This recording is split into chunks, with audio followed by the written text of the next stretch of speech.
Good evening, everyone. Welcome back once again to another episode of Axel's Analysis. As always, I'm the host, man too cheap to make up his own name, so that's still an Axel Mulligan.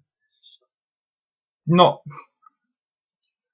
a bit of a weird one for NXT this week. It wasn't as good as last week, and it was quite some way behind that, but it wasn't a bad show.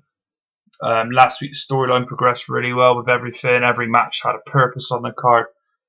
And as much as this week every match did have a purpose on the card to an extent, it just didn't progress as well as last week did. And the in-ring quality wasn't as good either, in my opinion.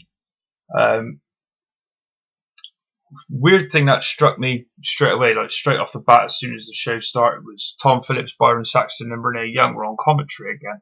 Normally they alternate between the two teams. So in effect this week should have been the turn of Rich Brennan, Alex Riley and Jason Albert. Now, we had the same as last week, but they did a good job for what they had to work with. But it was the ring announcing that did it for me. I just didn't. It was JoJo this week.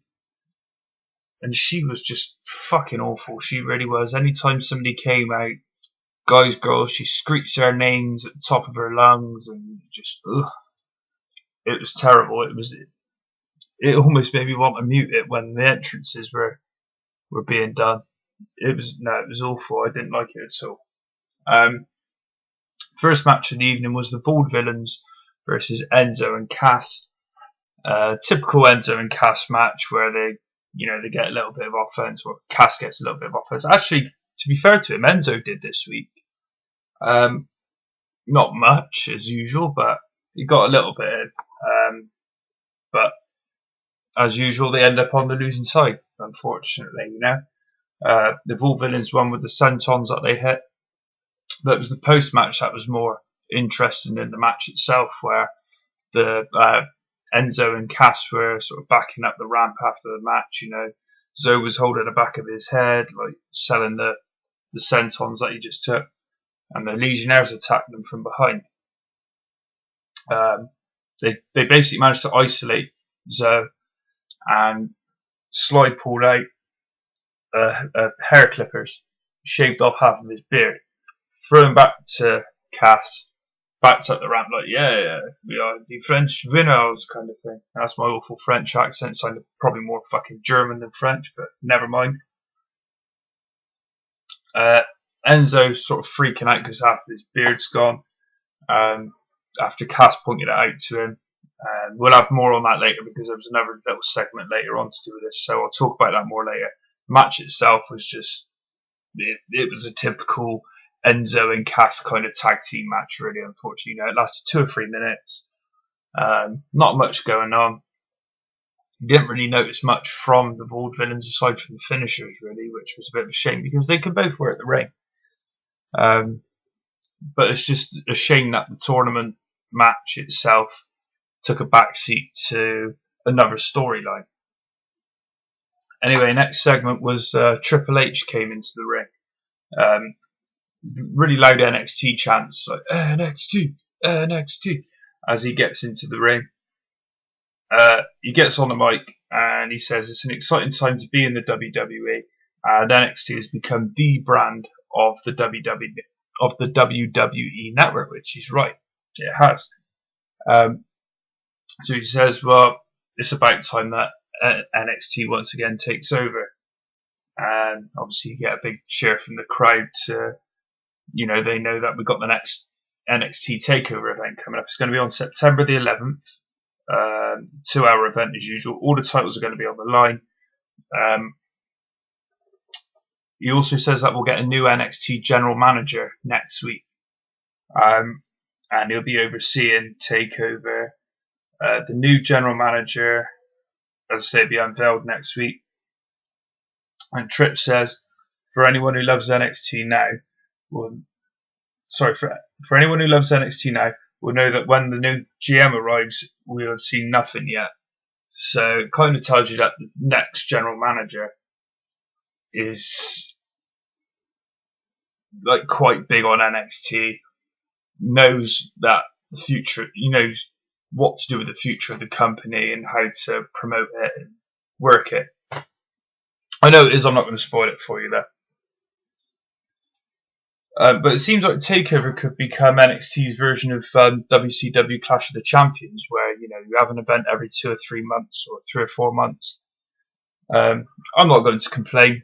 I've seen a few of the Clash of the Champions pay-per-views, very good. The NXT TakeOver show a couple of months ago was brilliant. NXT Arrival was the best show that WWE has done this year. I would say it was better than WrestleMania.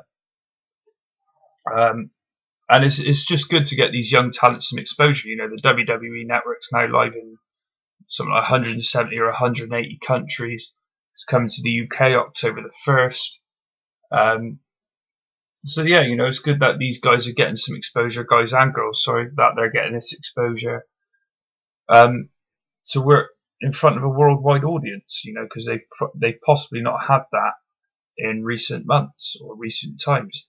So that's good. And I'm just glad that JBL isn't the GM of NXT anymore, because he's never on the show. When he is on the show, there's nothing really interesting from him. And when guys or girls get called up, he's like, "Well, who's this, Michael?"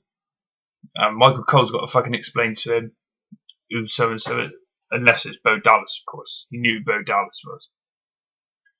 But yeah, NXT TakeOver September the 11th. Next part of the show, we had a backstage interview between Devin Taylor and Tyler Breeze. Devin says, obviously, Tyler's upset that Tyson Kidd cost him his match last week. Tyler basically cut her off, saying, "Well, yeah, of course I'm upset. Wouldn't you be if you were in my position as the number one contender for your championship? And Tyson Kidd came and screwed it up for you." And he said he was on the way to becoming the most gorgeous NXT champion of all time. And well, actually, he looked like he was about to take the red arrow, so I got to disagree with you there, Tyler, unfortunately, mate. But he tells Devin that Tyson's about to find out why Prince Pretty is more than just a pretty face, and we go straight into a match between Tyson Kidd and Tyler Breeze. It's a very short match, which was a shame because these two guys are brilliant in the ring, and I think they could have some really good matches. But I think it's the heel versus heel thing; it just doesn't really weigh up in any kind of match in the WWE because they simply don't know how to promote a heel versus heel match. I think TNA have done it well in the past, and I think Ring of Honor would probably do it really well as well. WWE don't know how to promote a heel versus heel match. We've seen it when Cesaro versus Jack Swagger took place. Cesaro was more of a babyface at the time, like the night after WrestleMania, and it just didn't really, whatever. I didn't care for it because it wasn't done right. But I remember watching Randy Orton versus Edge years ago, and it was just like, really? Nobody cared for it. And that's WWE's promotion of heel versus heel matches, and they just don't know how to get it right. So it was probably a good thing that this match only lasted a couple of minutes, but it was very hard hitting, to be fair. Very stiff shots from both guys. Tyson actually seemed quite relentless. At one point, he had Tyler up in the corner, and he was really lacing into him with some punches. He had a real look of aggression on his face, and he was really giving it to him. So fair play for that. That was really good for what the match was, but it just wasn't the match that I wanted. I wanted a really good 8-10 minute match between two of the best wrestlers, in my opinion, in NXT. Unfortunately, we didn't get that. Tyson tried to lock in the sharpshooter, but Breeze Tyson tried to lock in the sharpshooter. I can't remember if I said Tyson or Tyler now. Tyson tried to lock in the sharpshooter, but Breeze bailed from the ring, took his phone, doing the selfies up the ramp. He said, "We don't have to do this, Tyson. It doesn't have to be like this." And he walked up the ramp out of the arena, and Tyson won by count out. He celebrated the win by putting on Tyler's jacket, or his coat, his fur coat that he left in the corner of the ring, and he sort of propped himself up on the top of the ropes. Tyler Breeze style. And then he left the arena sort of yeah, I won the match, but nobody cares because it's heel versus heel, and WWE don't know how to promote it. End of. I'm not going to talk about that segment anymore. Charlotte versus Becky Lynch was up next, and What confused me, I've never seen an Irish person wearing tartan clothing before. I mean, it was just patches on her trousers and on her top. Tartan is a Scottish thing, not an Irish thing. Correct me if I'm wrong. I'm British and I'm pretty sure that I'm right. But I can't remember ever seeing an Irish person wearing tartan clothing before. Just didn't make sense to me. Anyway, match wasn't great. Well, say it wasn't great. The ending wasn't great. The match itself was fairly good. The ending was crap. I didn't like it at all. Becky went to hit a suplex. Charlotte countered. She hit she picked her up for like a scoop slam, but like hit a scoop suplex.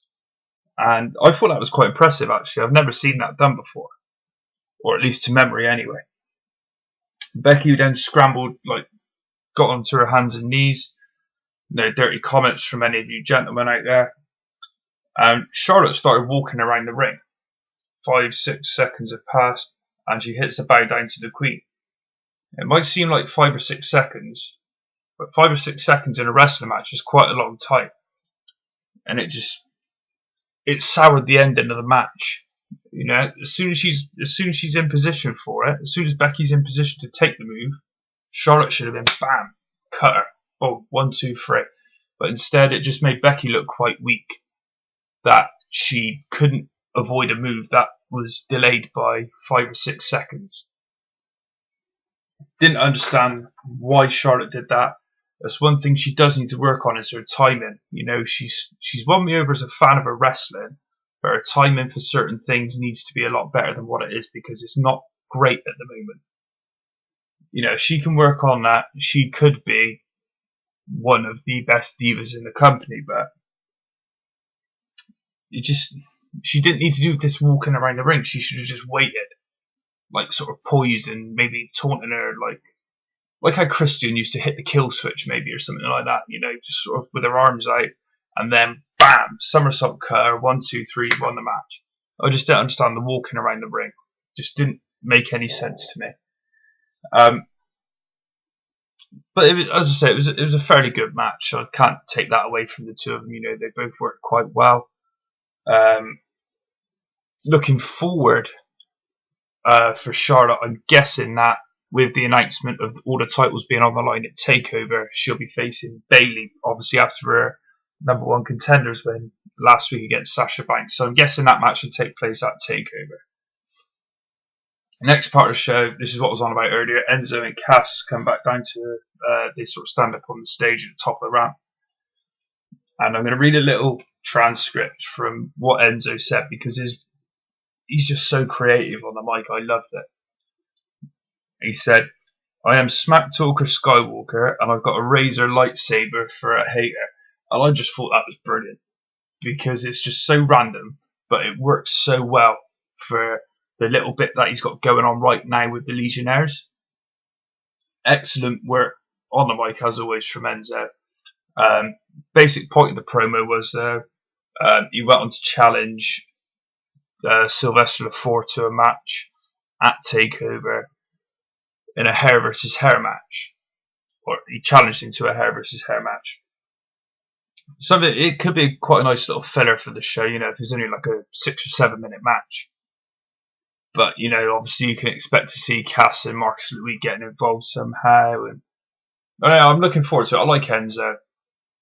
I like to see more Sylvester in the ring, because he's never really been given a chance to show what he can do. Same as Zoe, really. You know, they've never really been given a chance to go after their opponents, so to speak. They've always been the ones to take the ass kicking. So it'd be nice to see what they can both do in the ring, you know, if they get given decent time. I just hope it's not over in 10 seconds and somebody gets their fucking hair shaved off. And I hope Enzo doesn't lose the mohawk, because it's fucking awesome. Next match of the night, Steve Cutler versus Mojo fucking Rawley. Usual type of Mojo fucking Rawley match, really. He won with the hyperdrive. You know, Steve Cutler got a little bit of offence in, but typical Mojo Rawley match, as I said. He gets hold of the mic post-match to address Bull Dempsey after the beatdown that he gave him last week. The crowd chanted for Bull, and Mojo told them that his smile was gone, and he challenges Dempsey, basically saying to him he's going to find out what hype is all about. Worryingly, Mojo's not great on the mic, and his mic skills are better than his wrestling skills. But I'm glad, like I said last week, I'm glad that they're actually giving these two something to do, because they've not had, like, Mojo's never had a feud. He's been on the main NXT roster for about 6 months now. He's never had a real feud at all. You know, he's, as I said last week, he go from facing CJ Parker one week to Vaudevillains the next, to I don't know, Enzo and Amore the next. So just random names I'm thinking of here, and it's just frustrating, because for whatever reason I can't fathom for the life of me why they see some talent in this guy, or something in this guy, and they've not given him anything to do as such. He's just squashing people. I mean, he lost to Vaudevillains about 3 or 4 months ago now to a roll up. Bit weak, but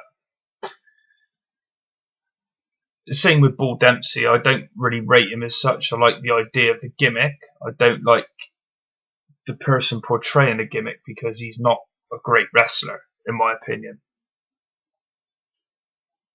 But you never know. You might get 2 heaps of shit making, like, you know, chicken shit making chicken salad. But we'll see. I'm guessing they'll have a match at TakeOver. It's not been announced yet, but I'm guessing we'll see something at TakeOver. Main event type: Sin Cara and Kalisto versus Adam Rose and Sami Zayn. And I've called Kalisto and Sin Cara KalistiCara. Yeah, that's my shit name for their tag team. KalistiCara. KalistiCara versus Adam Rose and Sami Zayn. One thing that I liked about this match was that Adam Rose looked a lot more aggressive than what he normally does. You know, we don't normally see any aggression out of Adam Rose. He's normally like lollipops and sunshine and happy and running around slapping men on the ass.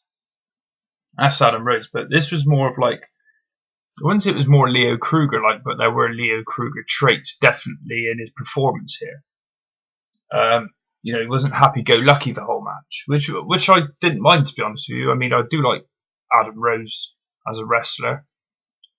I prefer the Leo Kruger gimmick though, so it's getting the best of both worlds in a way. But KalistiCara, they look good as a team. They really do. You know, Hunakara got dealt a bad hand, having to go down to, like, in my opinion, he was demoted down to the Sin Cara gimmick, because, alright, he wasn't doing much as Hunaka, but the Sin Cara character will always be remembered for botching, which is what Mystico always used to do. Hunakara is better. I think he's probably the better worker out of the two, but unfortunately he won't get the push that Mystico would have had he not been such a botch, because now you've got the stigma with the character. Anyway, match was pretty even. It was a good match, but it was sort of quite 50-50 really, I thought. KalistiCara won in what I seen as a bit of an upset really. You know, you've got Sami Zayn, who's probably the number 1 or number 2 guy in NXT, and you've got Adam Rose, who's on the main roster. You know, Kalisto, fairly new to the company. You know, he's not even had 10 matches on TV yet. And you've got Sin Cara, who's a jobber on the main roster for all intents and purposes. But no, it was a bit of an upset, really. Kalisto hit his finisher, which is called Salida del Sol, which apparently translates to Solid Sun. I'd imagine he's got the Del Sol because of his previous character, Samurai Del Sol. Sin Cara followed that up with the top rope senton for the win. As I said, it was a decent match. I really enjoyed it. KalistiCara move on to the final, and obviously they're going to face off against the Vaudevillains after their win in the first match of the night.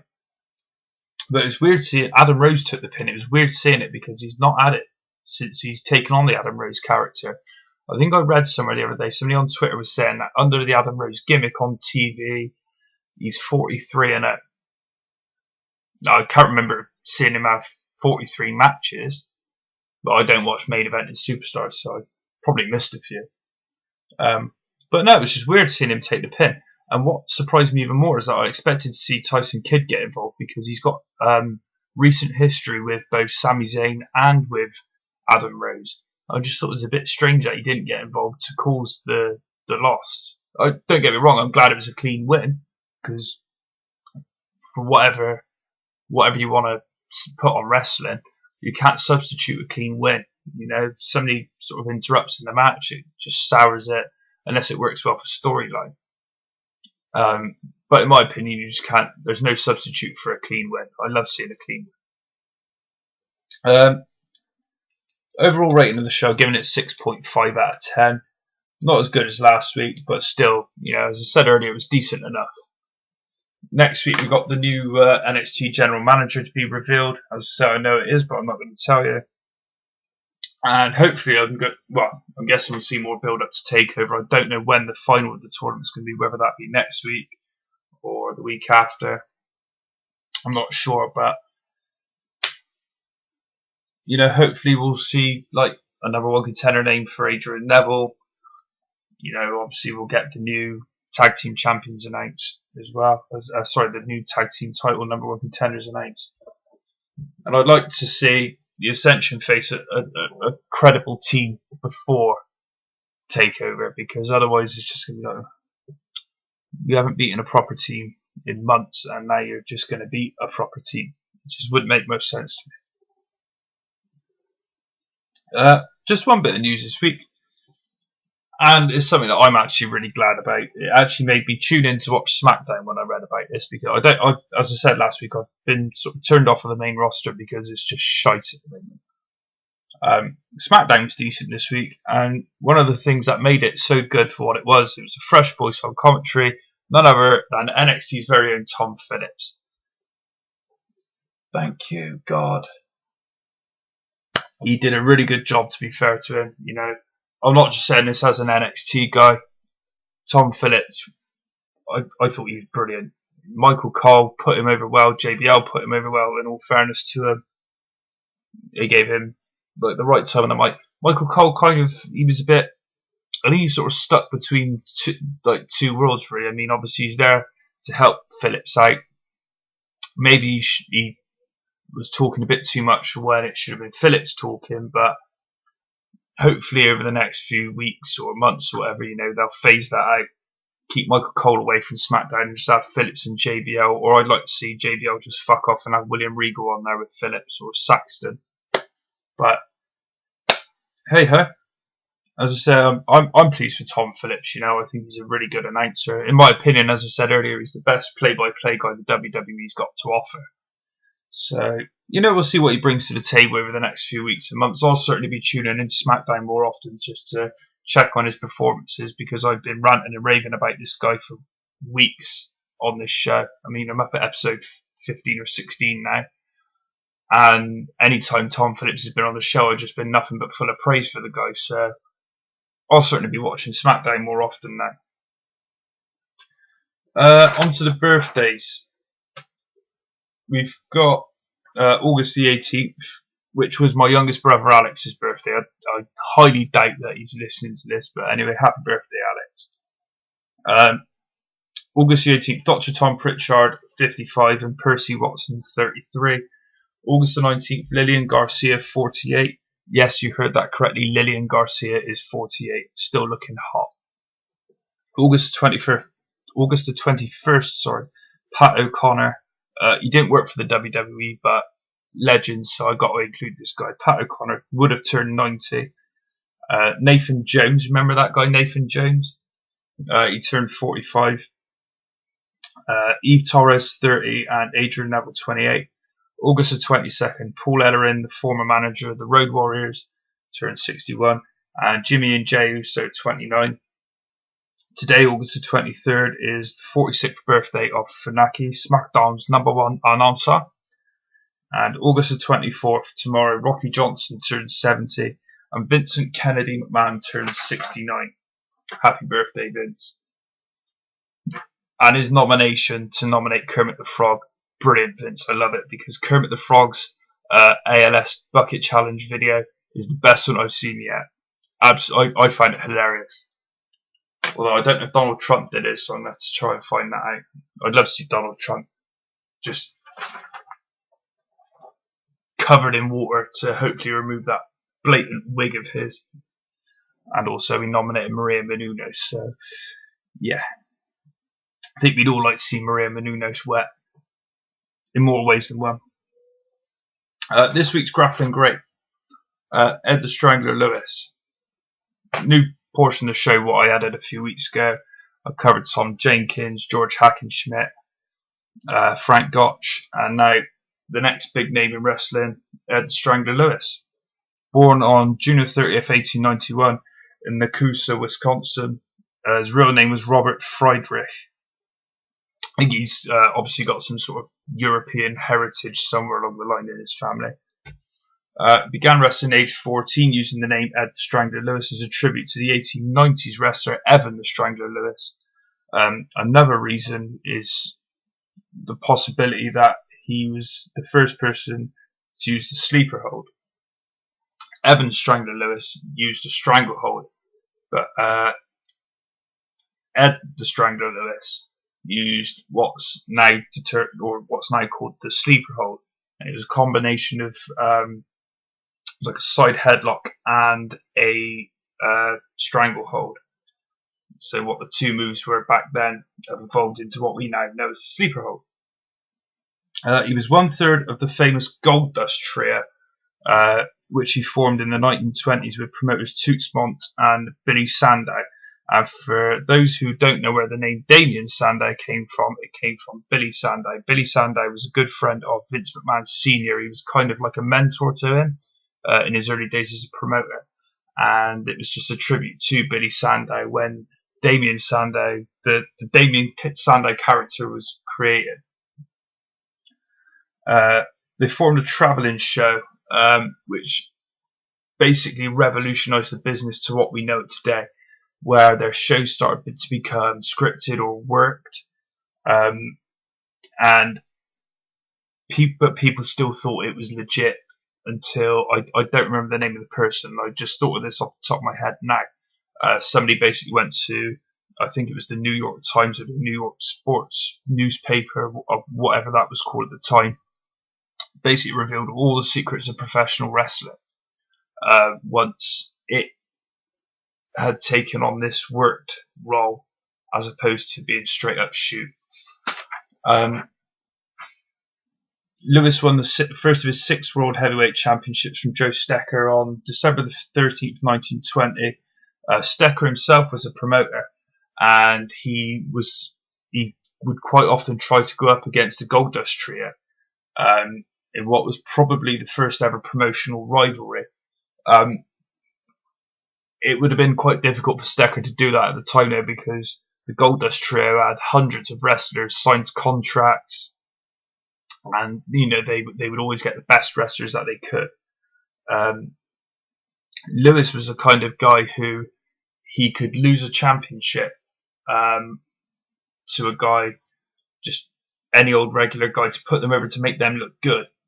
But what he could do was that if this guy went off script to when he was supposed to lose the title back to Lewis, Lewis would, because he was that good of a natural wrestler, he would then just basically pummel this guy into submission so the script wasn't broken and that Lewis would regain the championship.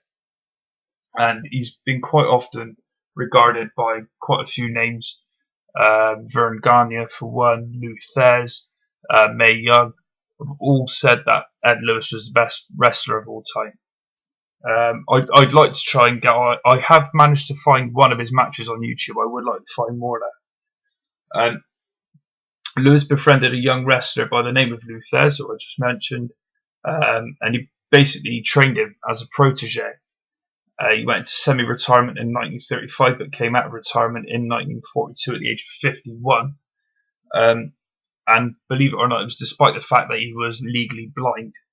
How you can wrestle blind, I don't know, but Ed Lewis did it for 6 years.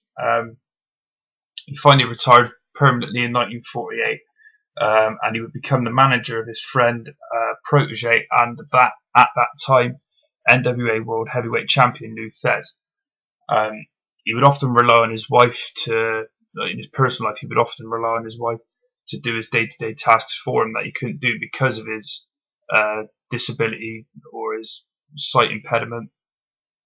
He eventually died in New York in 1966 at the age of 75. And he's been inducted into the George Tragos and Lou Thesz Hall of Fame. That was in 1999.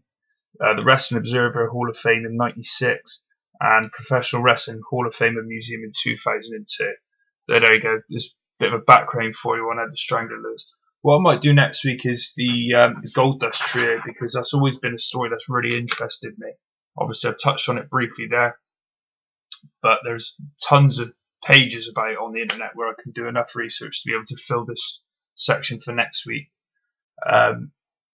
So it's starting to sort of now, we've moved from the shoot era with that, into what we're sort of now starting to know professional wrestling as, where it's all worked. And guys and girls, they work scripts basically, obviously, and it's a transition that I absolutely love reading about. I've read tons of sites, books, stories, watched videos, DVDs. I just love the transition of the business from how it went in the 1800s to the 1900s to where we are today. I just think it's an absolutely fantastic story. And it's like putting little pieces of the jigsaw together to work out where we are now. I just think it's brilliant. That's the end of the show. As always, now we've got the shout outs. Tim Vicious at Tim Vicious and at Tim_Vicious on Twitter. Check out Vicious Rants on YouTube to check out Tim's reviews of SummerSlams, pay-per-views. Obviously, this week we've had SummerSlam, so Tim would have covered SummerSlam. He also does Raws. Really good views. I haven't watched the show for a couple of weeks, Tim, simply because I've not been watching the main roster, but I will catch up with them at some stage. You're the guy who sort of got me into doing this myself, so I'll definitely be getting on that to catch up with your shows. Sunday Segway podcast at Sunday Segway. Kinney and Shugs do a great show every week, in my opinion. And no offense to Tim, James, Tony, and everybody else who I shout out, and everybody else's podcast who's out there who's listening to this. In my opinion, Sunday Segway is the best podcast going. I don't just say that because Kinney's a fellow Bristolian. I just think it's a hell of a podcast. Such a good laugh. Always makes Sundays enjoyable when you're having a crappy day. So, no. Sunday Segway podcast, you can listen to that on YouTube, iTunes, Podomatic, Stitcher Radio. And if you listen to it on iTunes, don't forget to give them a rating to get them up the iTunes charts. James's Wrestling Ramble. You can follow James Powers on Twitter at JamesPowers33. James's Wrestling Ramble, you can find that on Mixcloud, Podomatic, and YouTube. Again, James basically does similar to what Sunday Segway and Tim do, review shows. I've been on there a couple of times myself, always good fun. At PW Smart Talk, and at Pro Wrestling Smart Talk on Facebook. Nick does a great job he's got tons of interviews and reviews, and always good to listen to those interviews. WrestlingRambles.com, at Wrestling Rambles on Twitter. Always a good read on there, lots of guys and girls who've got some great opinions on wrestling, good reviews. Always worth a listen, so make sure you check. Always worth a read, so make sure you check that out. And last but not least, Tony Walker at Tony_Walker. Check out the Wrestling Matters podcast, which Tony does at WM Podcast. Find that on YouTube, Podomatic, and iTunes. And again, if you listen to it on iTunes, make sure you give Tony a rating so he can get the iTunes charts. That's the end of the show this week. Thanks very much for listening, and I'll be back again next week.